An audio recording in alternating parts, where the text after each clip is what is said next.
Yes, mwana michezo popote ulipo, karibu. Leo siku kubwa kweli kweli ya soka nchini Tanzania, ambapo tunashuhudia mtanange mkubwa kweli kweli kati ya Simba dhidi ya Yanga wakiwa ndio wenyeji wa mchezo huo.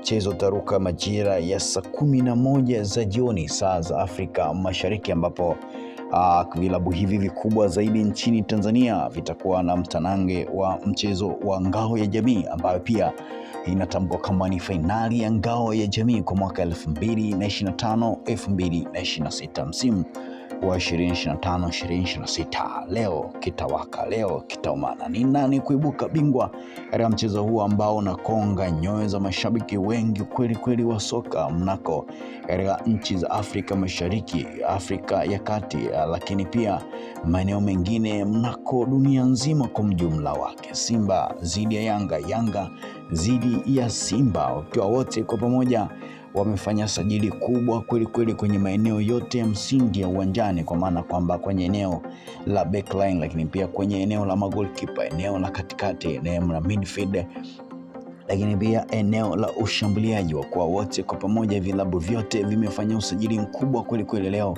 vitaenda kuoneshana ni nani ambaye alifanya usajili sahihi au ni nani ambaye alifanya vibaya katika usajili. Tunakushukuru kwa kuendelea kuchuni. Hii ni Vivo HD. Kama mara yako kwanza unajiunga na sisi, basi ni uweze kusubscribe hapa kwa ajili ya kujihakikishia kupata highlight za mchezo huu, lakini pia update zote ambazo zitaendelea kuhusiana na mchezo huu mkubwa zaidi nchini Tanzania na kwa bara Afrika ya Mashariki na Kati na duniani kwa ujumla wake.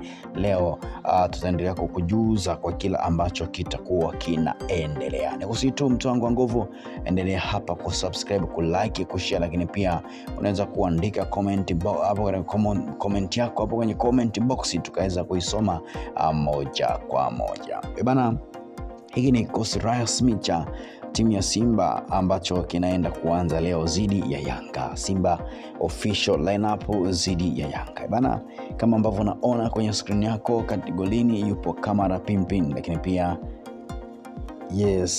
Kamara ameaminiwa golini, Miligo Kapombe The Block, lakini pia yupo hapa mchezaji namba 5 akijulikana kwa jina la Spear Junior hapa amesimama eneo la kukaba. Kwa hiyo anasimama Spear Junior pamoja na The Rock.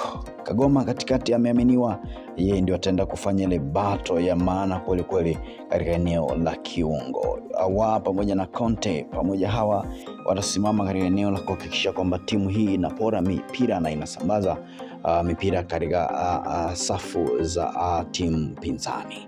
Yes, bila kusahau kuna Mkwala, Mpanzu pamoja na Bajabil. Hao ndio ambao wameaminiwa katika eneo la kushambulia. Hii ndio Simba mpya, hii ndio Simba ambayo inatamani kweli kweli kupata matokeo kwa mara ya kwanza baada ya misimu 4 mbele ya Yanga, huku Yanga wakishuka wakiwa na saikolojia kuendeleza kutanua wigo wa ushindi dhidi ya Simba katika michezo mbalimbali ambayo wanakutana. Nikushukuru sana kwa kuendelea kuchuni Vivo HD. Kubwa kabisa ni wewe kusubscribe hapa kuendelea kujua nini ambacho kitajiri katika mchezo huu mkubwa ambao utaenda kupigwa siku ya leo. Good time to